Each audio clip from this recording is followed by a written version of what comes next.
Hi, good evening, everyone. Thank you for joining me. I'm Dr. Philip McMillan, and today I have a guest that I spoke to almost 3 years ago, Dr. Ros Jones. And at the time, she was very outspoken about where the pandemic was going in terms of vaccines, especially for children in the UK. And it's quite fascinating to see the evolution of what happened. And critically, what I've done now is I've brought her back. And simply because they recently had the UK COVID inquiry. And in that one, they looked at vaccines and therapeutics. And we want to discuss, based on what has happened, where the gaps are, what probably should have been given more serious attention, and the lessons that can be learned. Now, what's important to note is that this is a very experienced clinician. Now, she is retired, which is why she is comfortable to speak out. And so we will learn quite a lot from this very objective view as to what has happened. Wherever you are in the world, please share so that I can put it on the screen. I'll do my best to put those up, and I will continue to put your questions out if you've got some good ones. So without further ado, let's add Ros to the stage. Thank you very much, Ros, for joining us. And if you don't mind just doing a quick introduction of yourself to the audience. Yeah, sure. Thank you very much, Philip, for having me back. Is it really 3 years? It probably is. Yeah, I was a consultant pediatrician, general pediatrics and neonatal intensive care, 40 years in the NHS. And I retired about 12 years ago now. So at the beginning of COVID, I was already well and truly retired. But interestingly, I got very quickly invited by the GMC back to work because they were re-registering anybody, whose registration had only ceased relatively recently to help. But of course, it was very obvious right from the word go that children were not affected by COVID, which was a blessing. And I sat at home feeling really guilty in the sunshine with a glass of white wine in the back garden, feeling this awful impending doom. Part of my job when I was working, I'd been clinical director for women and children's services, and I'd been involved in pandemic planning for a swine flu outbreak. And interestingly, it was the same modeling, same Neil Ferguson model of, 80% of the population were going to get this disease. It maybe was going to kill 1 or 2%. That would mean at least 500,000 to 1 million deaths, all in the space of 10 or 12 weeks. And that was quite nerve-wracking. But of course, it wasn't how it played out. So when I heard all the same stuff coming up for COVID, I thought, I've heard this before. This does not feel right. So that's where I started. And quite quickly, I joined a group called Us for Them with Molly Kingsley and some other parents had set up for trying to get schools reopened, because it was very obvious that this was not something that children were going to be affected by. And we as a society were expecting children to protect adults. And that's not the right way around in my feeling, as whether as a parent, a grandparent, let alone as a pediatrician. Excellent. And so when you started to get involved in that process, say, for instance, Us for Them, because at that time, it was really taboo to say anything that challenged vaccines, vaccine mandates, anything at all. What was the feedback or pushback that you had at the time? Well, I think initially, it never occurred to any of us that they were going to roll this vaccine out to children anyway. If you look back in 2020, Matt Hancock and Kate Bingham, who was the vaccine czar, were very clear this was a vaccine for adults. In fact, Kate Bingham said it was for over 50s and the vulnerable. It was not going to be a vaccine for the whole population. So at the beginning, it wasn't an issue. But as things went by, it got more and more apparent that once the adults were getting vaccinated, there was this pressure for rolling it down to healthy younger adults. And there were people saying the sooner it got given to children, the better. Because, I quote somebody who was on stage, one of the professors who was at the inquiry, saying children would provide a sump of infection to reinfect adults. And we had to get, this thing, nobody's safe till everybody's safe. These little phrases you got from all around the world with the same phrase, very odd. But, that idea that we would be vaccinating children to protect adults is actually, in my view, against international law. And we might talk a bit more about that. Well, I'm very curious for you to expand on that concept, because now we're getting the 2020 hindsight vision. And you were saying this from the start. Yeah. Why do you think that the pediatricians and the scientists, the academics who the government was trusting for guidance, were not seeing this obvious point? It's very difficult. I mean, I think I've become more cynical, obviously, about the fact that academia, medical publishing, the colleges and so on all have a lot of money coming in from the pharmaceutical industry. We've had years of arguments with the College of Pediatrics at the meetings because we used to get sponsorship from Cow and Gate, and yet we were trying to persuade parents that they should be breastfeeding. And all our, you get a briefcase for the conference, and the conference notes were all Cow and Gate, and it didn't sit very comfortably. But this is just another aspect, isn't it? So the vaccine industry, the pharmaceutical industry have a lot of money in this. Now, in fairness to the college, I think the College of Pediatrics were very sensible. Their website, right through the first year, were reassuring to parents, far more than the government was being. They kept saying this is a very mild disease for children. Most children, you would barely know they'd even had it.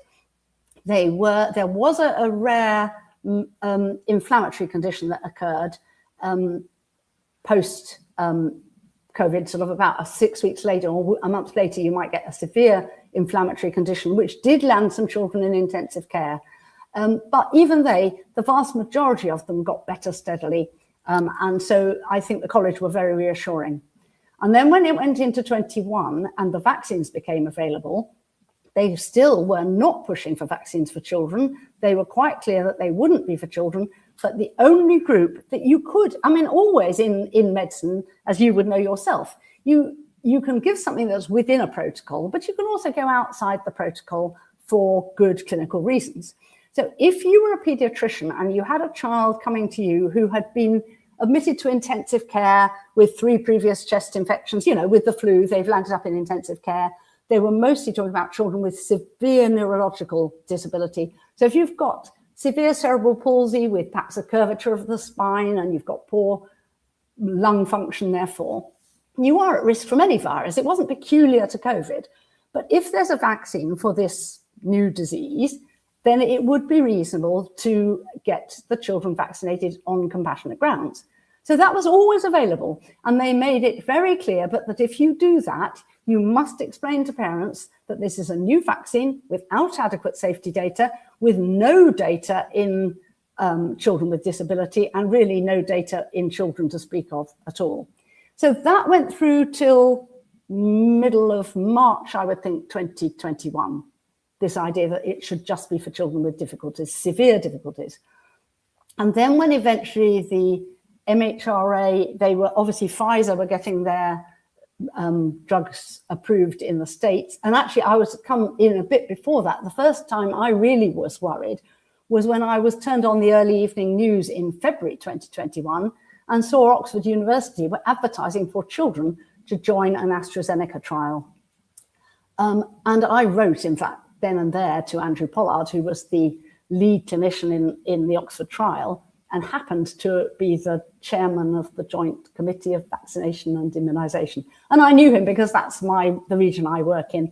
And he replied within 10 minutes. It was 11 o'clock at night. I sent him off this email and he said, hi, Ros. Yes, you're quite right. We don't know whether it's safe for children.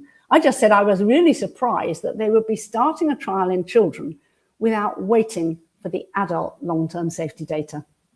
And one of the issues that I think a lot of people are tired around COVID. They don't want to hear anything more about it, and they just want to move on. Life move on. Why do you need to keep talking about this at this point? What is the relevance now other than a historical marker? Well, I think there's two things, Philip. One is we've just had a hugely expensive public inquiry.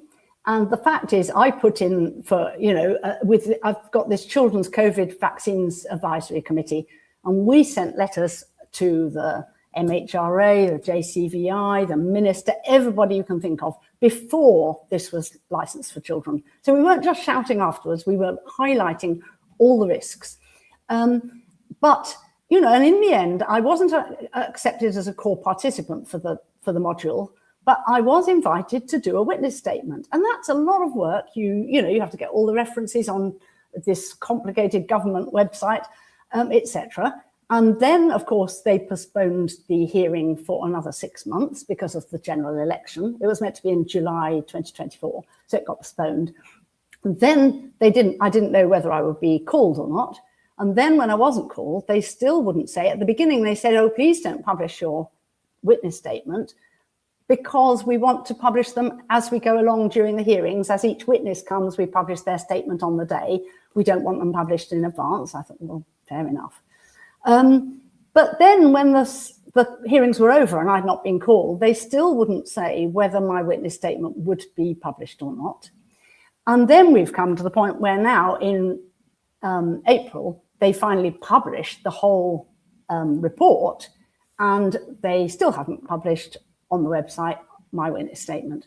The same goes for HEART and the Perseus Group and UK Medical Freedom Alliance. We were all given an opportunity and in fact invited under something called Rule 9 to provide witness statements. None of us were called to give evidence, and none of our witness statements have been published on their website. Now that seems to me they are frightened. Why didn't they ask us along? If we're really talking such a load of rubbish, it shouldn't have been difficult with all that panel of lawyers and experts to have said, no, actually, Ros, you've got this wrong because X, Y, and Z. It was like they could not risk us being there and showing what the harms of these vaccines are. I did a word search on children, and they are mentioned, but not very much. Children, yes. Yeah, and so what you're saying is that even within that, they would not fit witness statements. And would you say that you're saying that they were probably afraid of making any connection with regards to I got asked in advance if I was happy for my witness statement to be shared with Professor Heidi Larson, who was an expert witness that they'd invited to look at vaccine hesitancy. So I sort of said, yes, of course she can see my witness statement. I'd love to see hers, but I didn't get that in return. But what is apparent is that they've acknowledged vaccine injuries, but they've acknowledged them as being very tragic, but very rare. And they've acknowledged that the vaccine compensation system is not good enough. It's got this ridiculous thing, for example, you've got to be more than 60% disabled. So there was a guy who'd had his leg amputated because of a clot in his iliac, artery to his leg. And that wasn't sufficient disability. So here's a 40-year-old who's now got an artificial leg, but he doesn't get any compensation, even though they acknowledged it was definitely a vaccine-induced thrombocytopenic clot. But so that's the sort of thing. But the big message was they didn't want anything which would interfere with vaccine hesitancy. And vaccine hesitancy is on the WHO's top 10 list of international, dangers to the population of the world. Now, I think that this is one of the biggies that I'm beginning to realize. So for me, prior to the COVID pandemic, I had never really given much thought to vaccines and the concerns. And you would almost look at hesitancy as among a small cohort of people who had very strong views. And what has happened since the pandemic is that we have seen a surge in vaccine hesitancy, especially around this point. And this is the point that I'm making. And they actually, not just around the point, they were very aware of this, and they put it in their message, if I can find it, which is that when you vaccinate someone, they are usually healthy. You cannot afford to make a healthy person ill because of a vaccine. It's very different from giving someone a drug someone who is already ill, and then you're treating them. So this is a very significant point. And what I found when I looked at the inquiry, I'd looked at it in April as well, there did not seem to be any great interest in understanding the vaccine interest. So meaning that, yes, so you have myocarditis, but what is the mechanism? What about subclinical myocarditis? Yeah. How do we, there's so many questions around that should have been done that weren't done. Yeah. Is this just to protect the industry? I mean, or to protect public health? Who are they protecting? Well, I think that's a very good question. And I think if you go back to what the things I was raising with the inquiry from a pediatric viewpoint were things like the ethics, the illegality, to my mind, of doing research in children, which is not for their primary benefit. And even the NHS adverts showing, say, a granny with a 7-year-old on her lap and the mum being told to bring your child in to have a vaccine to protect her vulnerable relatives. But that's not compliant with, it has to be for the child's own benefit. But the other aspect, which other groups put in more on than I did, but was about the background investigation of these technologies.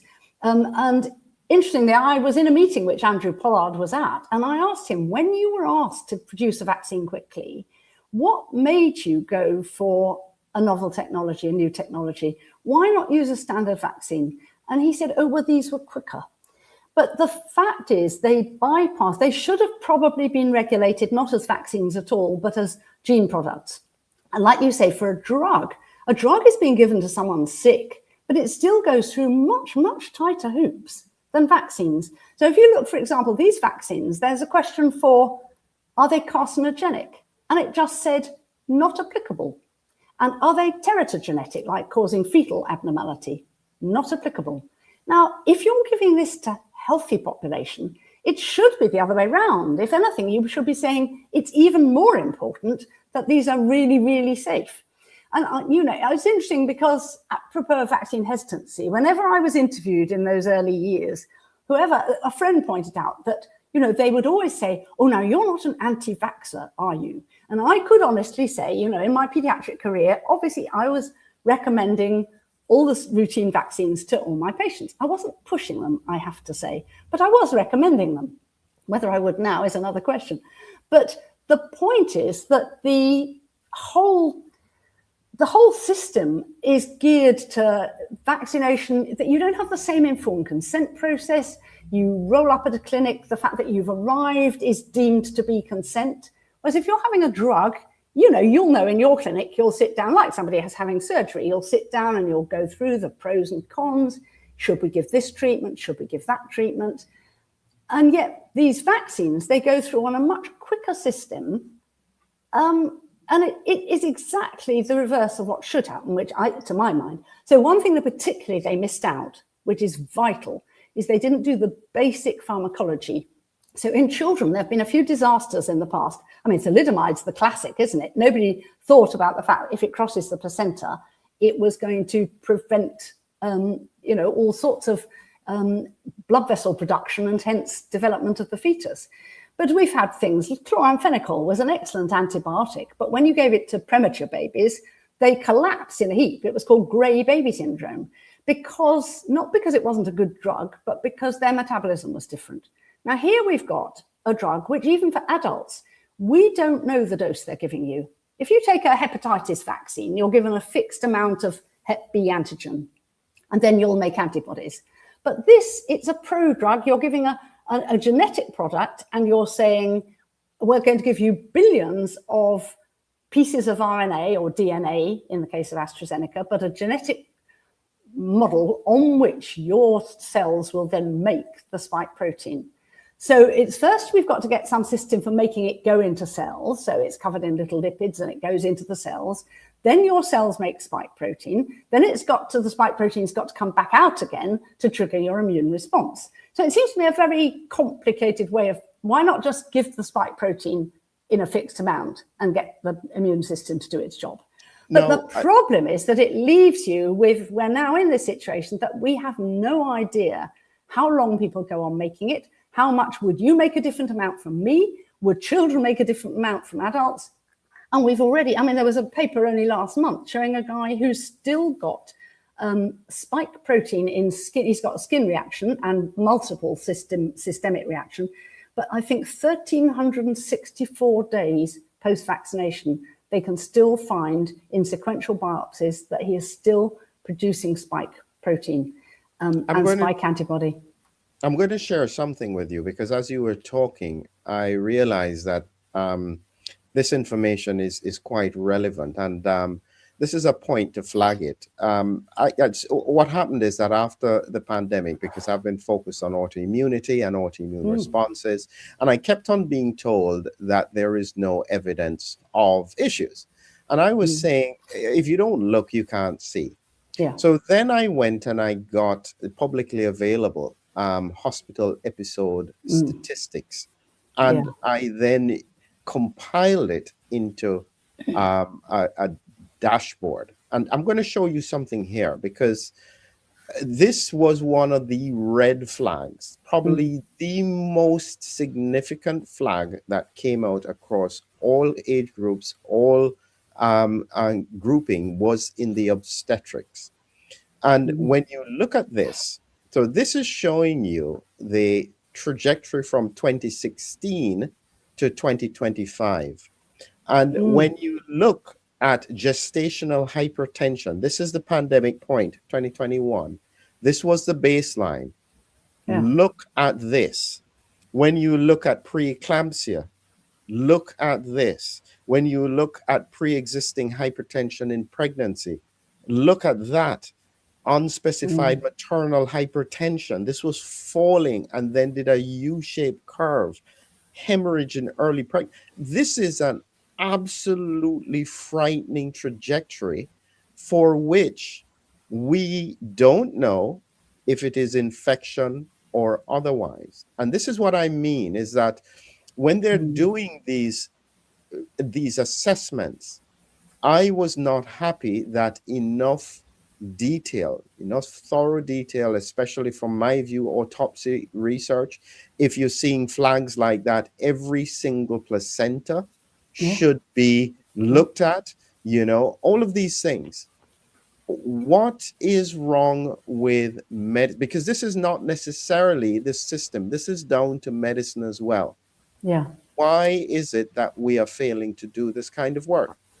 Yeah, I wish I knew the answer to that, Philip. It's interesting because in Scotland, there was an obstetrician who was following very carefully all the neonatal outcomes when they were starting to roll out the vaccines to pregnant women in 2021.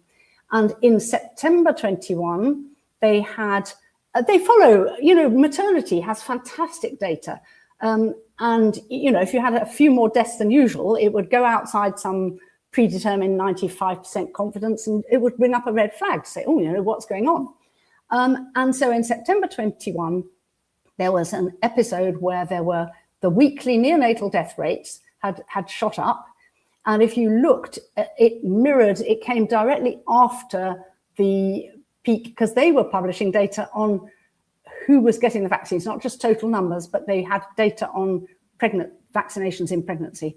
And there was this group of neonatal deaths following this. And they had an internal inquiry, and they said they couldn't work out what it was to do with. So then 6 months later, at the time when they were doing the boosters, there was another cluster of neonatal deaths after the boosters. Now, obviously, the fact that it's after doesn't mean it's caused by, but at least it means you must look. So then they got an external review. And the Scottish Health Department, which commissioned this review, specifically said they were not going to look at the vaccine status of the women because they didn't want to risk increasing vaccine hesitancy. And so they didn't look. So they'd got 30 deaths. And if you were doing a death inquiry, I mean, I did some in Oxford region, we used to do on any baby of 28, 29 weeks, we used to have to do a review for deaths, or like cancer deaths in children and so on. First thing you do is you go through the notes with a tooth comb and you look at everything, don't you? You don't decide in advance that you won't look. They only had 30 sets of notes they got to look up. And obviously, if they'd found, because only about most women, the majority didn't get vaccinated in pregnancy because I think they were worried, quite wisely. But, if 40% were vaccinated and then you looked at the deaths and you found 90% were vaccinated, then that would be, they said they couldn't think of a public health measure. Well, it would mean surely you would be thinking, perhaps we shouldn't carry on with this. But conversely, if they'd actually found that the deaths of the babies, the vaccination status of the mothers of the babies who died was exactly the same proportion as in babies who hadn't died, that could have been very reassuring. It might have reduced vaccine hesitancy, to be open and honest. And I did a freedom of information to 200 obstetric units in the country, asking them to look from 2018 through to 2022 at stillbirths, neonatal deaths, maternal deaths, pulmonary hemorrhage, hypertension, which you've mentioned, and so on, placental antepartum hemorrhage, etc. And I asked them also, and I got replies from lots of them giving this data.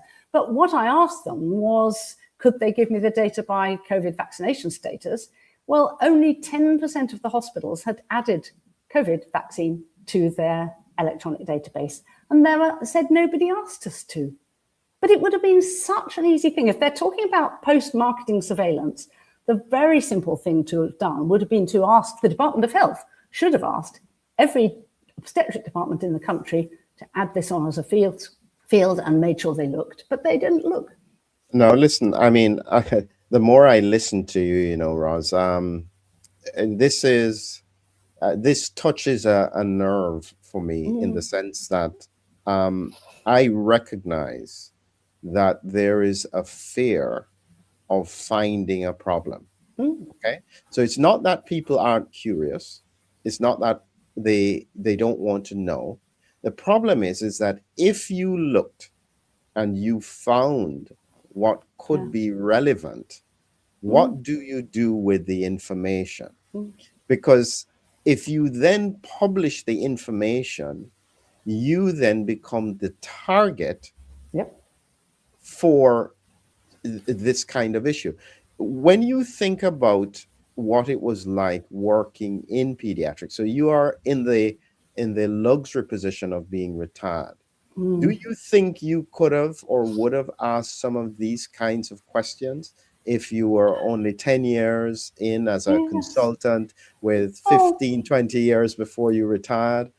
I hope I would have had the courage to do that, Philip, but I'm not sure. And it was interesting because I wrote to all my ex-colleagues to see if any of them wanted to sign my letter to Andrew Pollard about the children's AstraZeneca vaccine. And I didn't get replies from most of them. And these were, current consultants who've been my registrar, people I got on really well with. And when I went back later for some social event, they were talking about masks in the children's ward and, how awful it was. They all agreed it was absolutely awful. And we all knew it didn't work. But somehow they allowed it to happen. And I just thought, how could you have parents masking in a children's ward?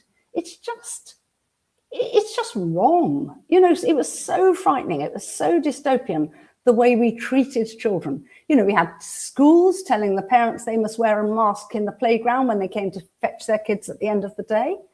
And these children coming out to a sea of masks, which is effectively telling the children that the adults are frightened of the children, isn't it? You might be horrible disease-ridden kids. We don't want you anywhere near us because we might catch COVID. The whole thing has been quite appalling. And I know you're right. People want to put it behind them. But the worry is if we don't learn lessons before we put it in the past, then when the next pandemic, which they're all, you can see the scaremongering every time, whether it's monkeypox or hantavirus or, they're itching for another one. And it will come, whether it's real or from, exaggerated, it'll come with the same fear-mongering we had. And they were talking about the next one might be one that had a higher case fatality rate for children. Well, then maybe all the people who are saying now, oh my goodness, I wouldn't do that again. Will they say that? It's hard. And my real worry, as I said about the mRNA technology, is that it's getting rolled out now for other vaccines. There's a flu vaccine that's just been approved in the States, where there were 5 deaths, I think, in the vaccine mRNA vaccine arm and only 1 in the standard flu technology arm. I mean, these are elderly patients with vulnerabilities, so it's not unlikely that somebody might die over 6 months, but 5 to 1 against the thing you're trying to promote, and yet they're still wanting to promote it. You know, interestingly, I when I was censored some years ago, I was censored because I took the data from the original Pfizer research on the COVID vaccines. And at that point, you had the full supplemental data, including all the things that happened beyond the November 14 cutoff. So in effect, in order for them to submit the paper, they needed a cutoff date. The cutoff date was in November 14th. So I simply asked the question, if the cutoff was the 30th of December, what would have been the outcome?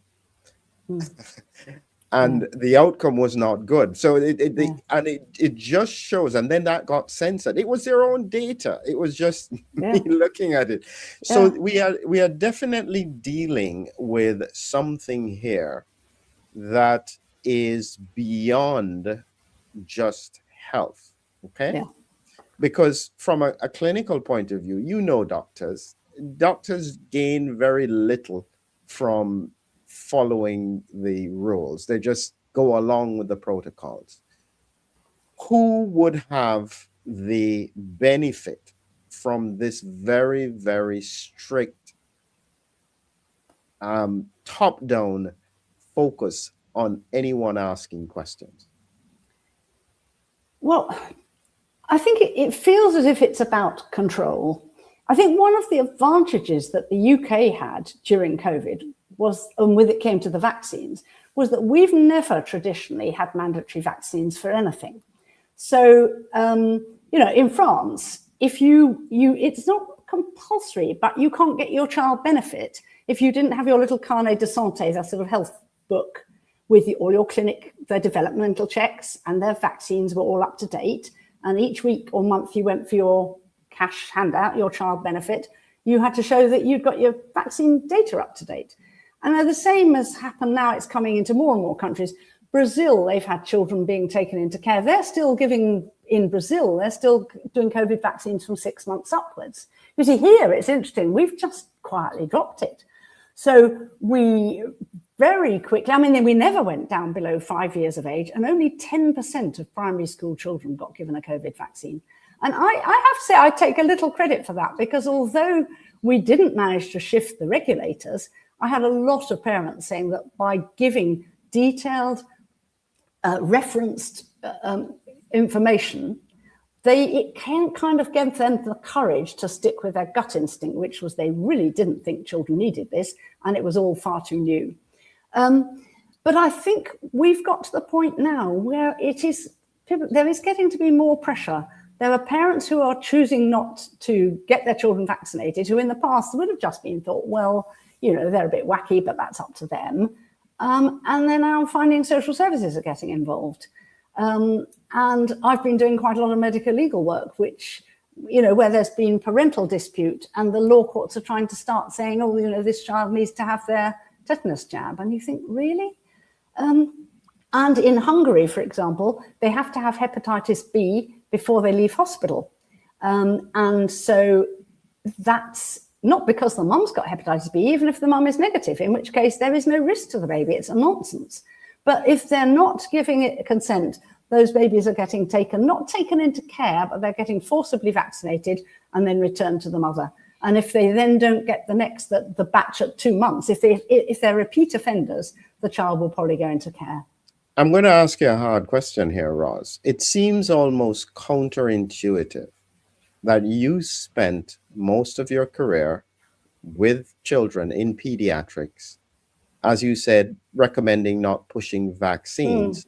But the way how you sound at the moment, you may be on the radar for the WHO to not want to be talking. How do you get to this point? I know, it's been gradual. I think because I started doing the medico-legal work for parents for the COVID vaccines, that was relatively easy because so few parents were giving them. So in a way, the parent who was asking was the one who was out of line, actually. And the parent who was saying no was the one who was just following the majority of being cautious. But then, of course, I think some of the parents who were pushing this, they got braver and started saying, oh, well, you know, we could get, it's being used as a tool in marital breakdown, which is sad, you know, where, say, a child who has now a 10-year-old and hasn't had any vaccines, and the absent parent had never shown any interest at all before. And now suddenly they're saying, oh, they need them. So I think, you know, I think the thing is you need to look at parental choice. You need to look at information. I'm not saying I would be against giving any vaccines whatsoever, but I think we are giving an awful lot of vaccines in very close proximity. I was just looking back myself, you know, I personally had only 2 vaccines in infancy. That wasn't because my parents were anti-vax, it's because that's all there was. 1 dose of smallpox and 1 dose of diphtheria. And then I got the polio vaccine when I was about 7 and a TB vaccine when I was about 13. So when I started medical school, I'd had precisely 1, 2, 3, 4 jabs. Now, newborns in the UK don't get anything, but in a lot of countries they do. But we start at 8 weeks with 8 antigens at 8 weeks, and at 12 weeks, another 8 antigens. So by 4 months, they will have had 24 antigens. Well, that's more than I've had in my entire life. And I've had every vaccine I've been offered. So I worry about that. And yeah. So it raises some big questions, because at the moment, the public health is struggling with the fact that so much of the population have been turned off of all vaccines because of what happened in the COVID pandemic, where whether or not it was somebody who was injured, a family, and they have come to the recognition that actually the people who were mandating and pushing the vaccines don't actually really care about their outcomes. You know, it's just like, just do it. If you get a bad outcome, well, we accept. So this is now causing people to reflect carefully on all vaccines. Now, this is a big problem. Now, as I said, I had never really had any issues with the previous vaccination rollout with children. But as I said, recently I had the conversation with Dr. Dov Gebian, who was talking about diaphragmatic cramp or spasm in children as a cause of SIDS. And I was horrified to see that, you know, it was 78% were within 7 days of being vaccinated. Now, these are children where the parents would have thought it was connected to the vaccine. And so that kind of data does make you worry that there hasn't been as much research as there should have been in looking at adverse outcomes for children. Is that a fair? I think that is fair. I think it's interesting if you're talking about SIDS. In the States, there used to be a category that you could put on a death certificate, which was vaccine injury.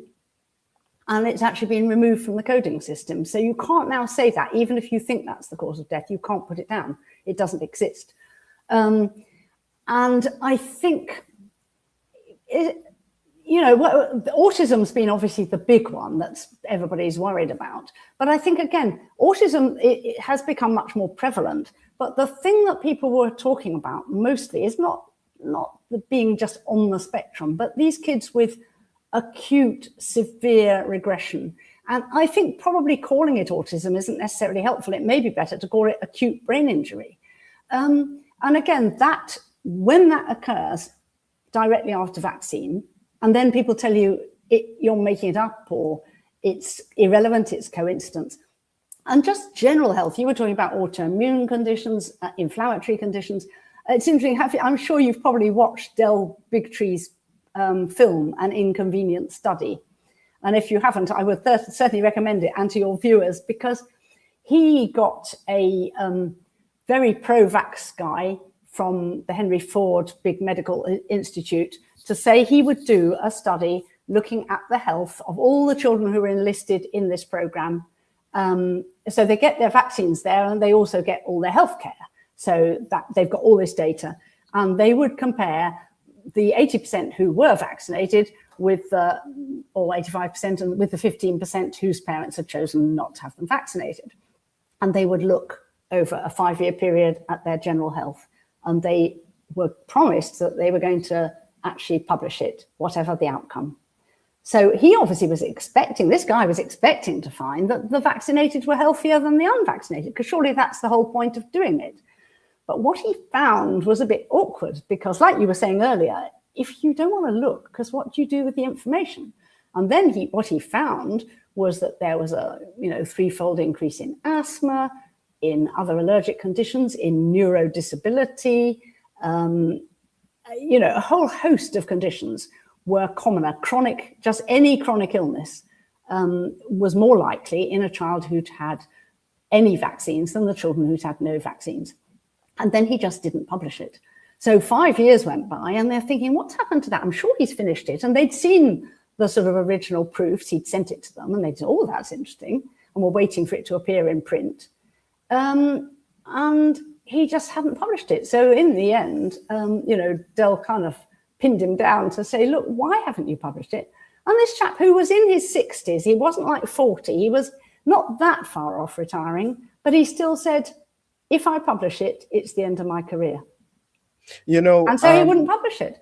And now it's been published by Aaron Siri. I think it's in a Senate, you can read it because it's been put in a Senate hearing, so it's available, but it's still not gone into a peer-reviewed journal.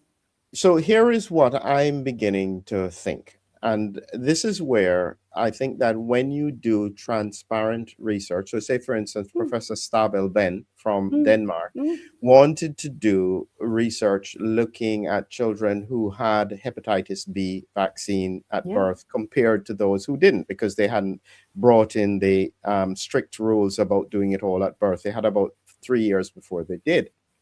Yeah.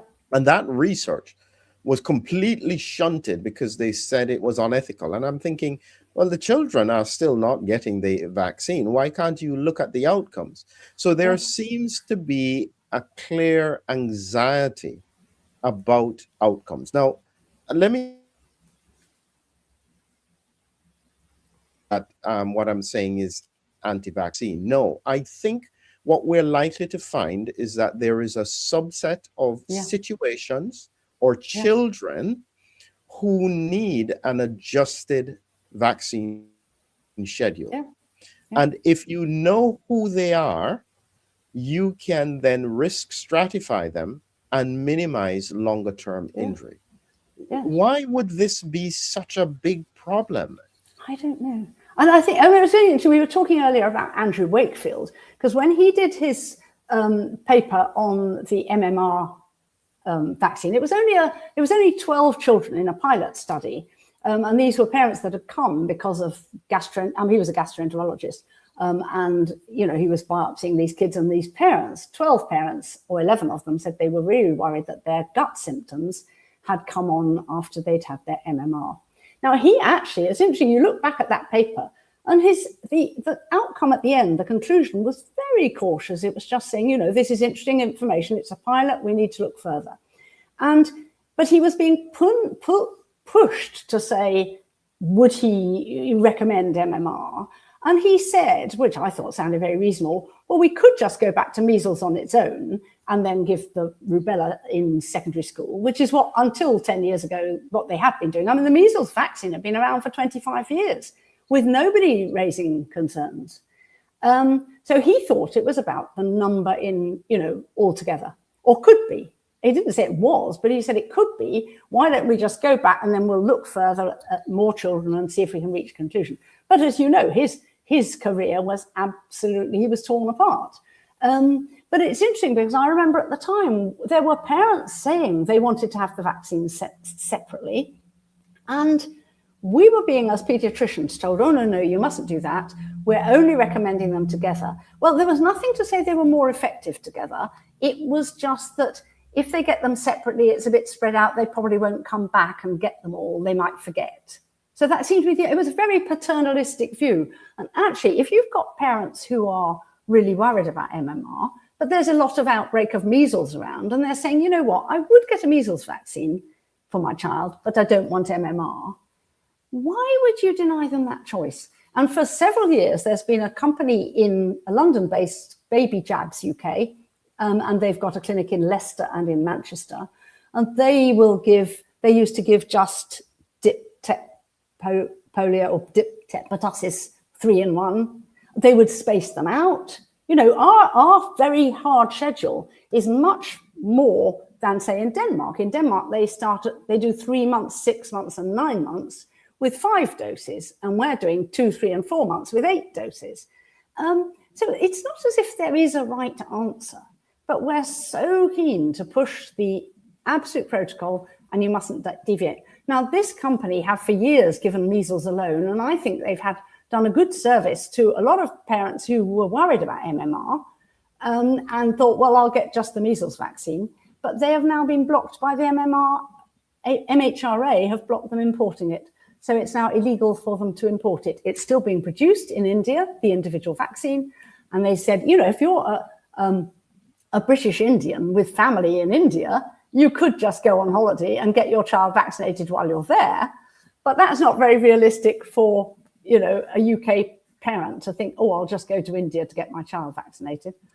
So this is, the more, as I said, the more I listen and the more I objectively assess, because there are some children who are at risk for hyperimmune responses. And these are the children who usually have eczema and asthma, the atopic kind of, you know, children.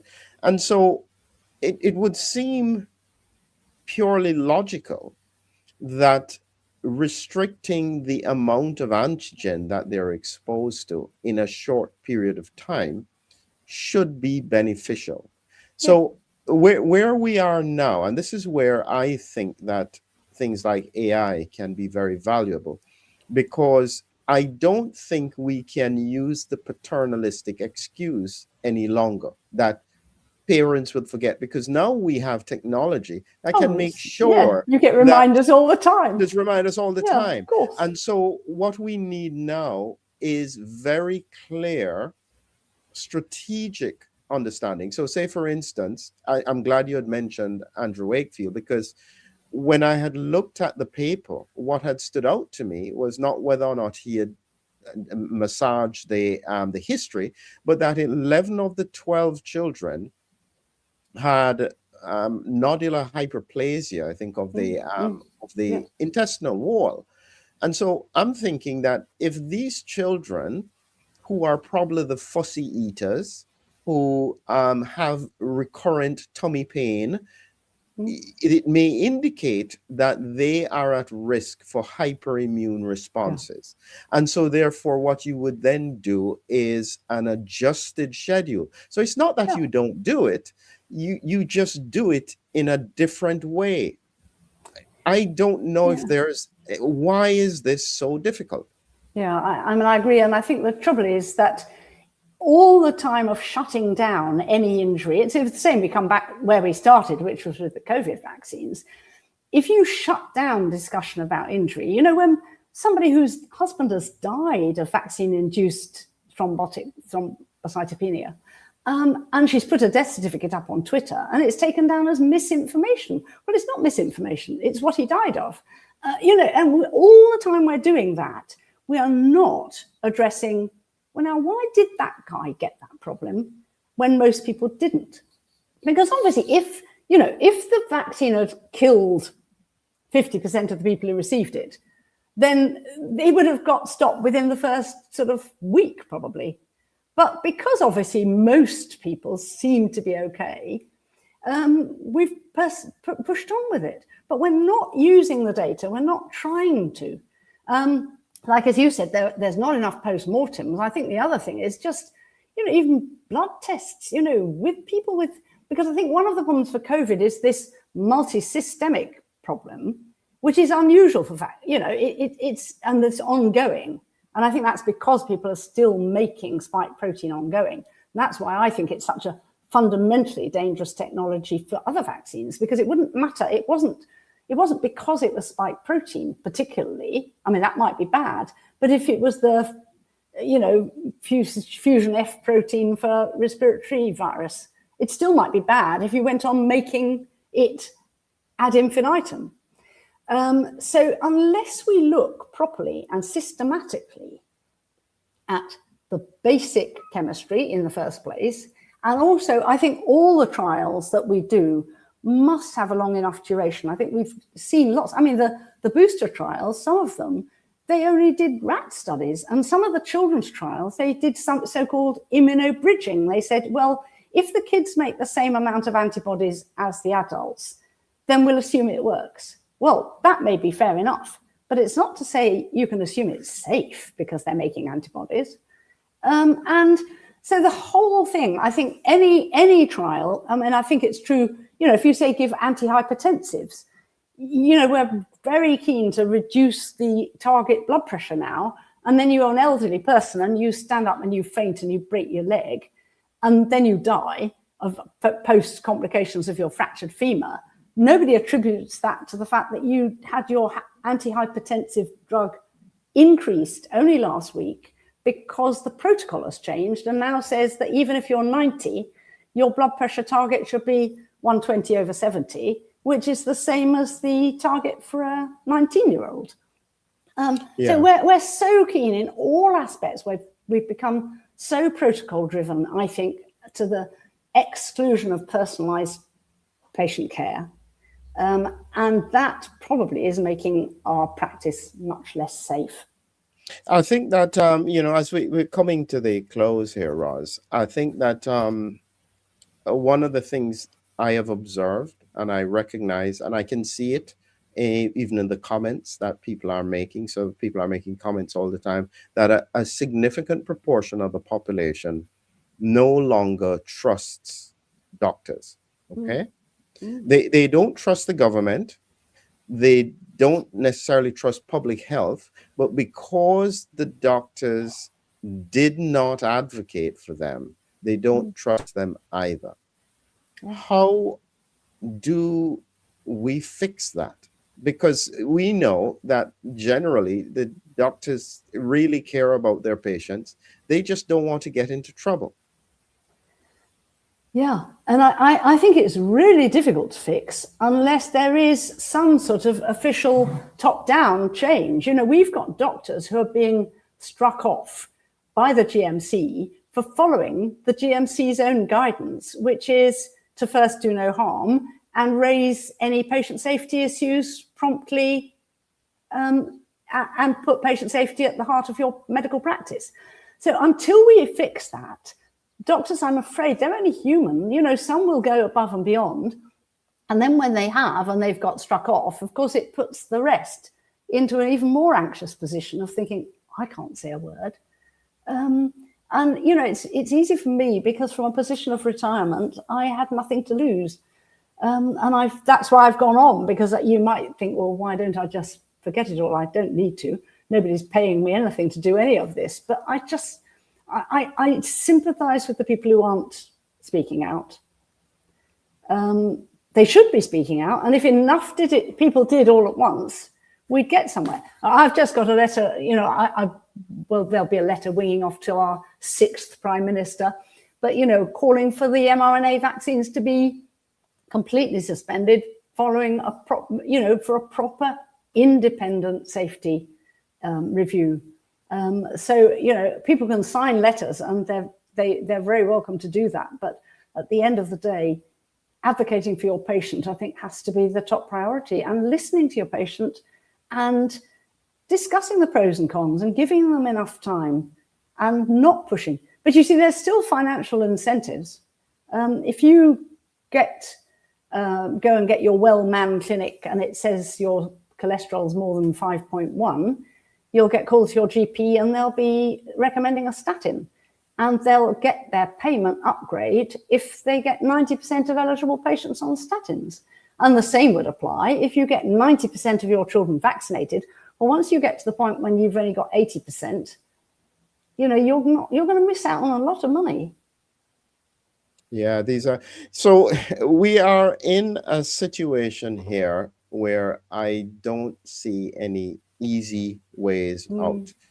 And my feeling is that the medical community is going to have to do the hard work of rebuilding the trust and not Yeah. allowing themselves to be in the firing line, because this is what has happened, is that the public perceive that it's their own doctors who are driving this agenda, not realizing that they Yeah. have nothing to do. They have to follow the rules. They But can't. that's the point. They don't have to follow the rules, do they? Well, yeah. They feel as if they have to, and They I feel as though understand that, they but they have to follow don't. the rules, you know. Yeah. And so when you look at that, this is a very difficult situation, and I expect it to get worse, largely because um, people like myself are still talking about COVID vaccines and COVID vaccine injury. And I think there is a hope that as time goes by, people will forget about the pandemic and not make the connection to the worsening population health with Yeah. what happened in the pandemic. So this is why I think that there is a hope that if you leave it long enough, the public will forget. Yeah. And to some extent, I think they may be right. Yeah. No, Because I think that's right. People want to yeah, just get on with life. that's right. But I find it quite right. I just keep seeing, I seem to be going to a lot of funerals, and it's just miserable. You talked to Gus Dalgleish, you were showing those pictures of hypertension going up. You can look at similar pictures for cancer rates going Yeah. up. Edward Dowd has done some really good stats, again, using UK health data in the same way that you have, and showing the number of undiagnosed primary, so in other words, rapidly progressive, of unknown primary, in the 15 to 45 age group. And that's worrying. And they keep talking about these increase, and it's such a puzzle. And you think, okay, and is anybody looking at their vaccine status? No. And it's not much help. And I think that's the other thing we said, why doctors don't speak out, is one of the things is, of course, many doctors were themselves vaccinated, and also they will have been recommending it to their patients at a stage when they hadn't done their own homework. They presumed, and I think I feel guilty of this myself, because I had the time and because COVID, it was so obvious. It was completely brand new technology. I couldn't find any proper safety data. And it was all produced within, 6 months of a apparently new organism. But I think, when you look back, you realize that lots of things, and the safety data isn't really as good as it should be, and so I think people then feel rather guilty, and then you double down, because it's hard to face up to the fact that you may have been causing your patients harm. But I think a lot of the vaccine injured will say something which is really upsetting, is they'll go and see a specialist who'll say, oh, this is definitely vaccine injury, but won't write it in the notes and won't put it on the letter. And, GPs who would sit in the coffee room saying, oh, I'm not going to get my kids vaccinated. And yet they'll go and do a clinic vaccinating other people's children. And it's not right.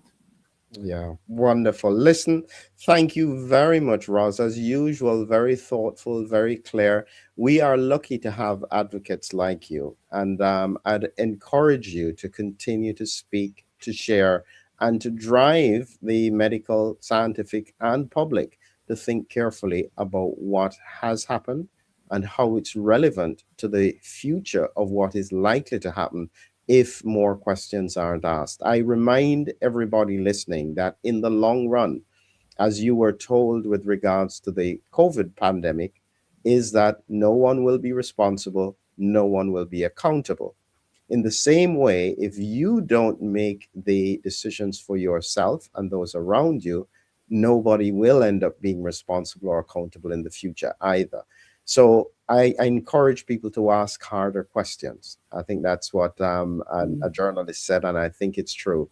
Ask harder questions. So thank you again, Ross, and I'll just ask you to wait with me for the outro. And thanks everyone for being with us. Thank you, Philip, for having me.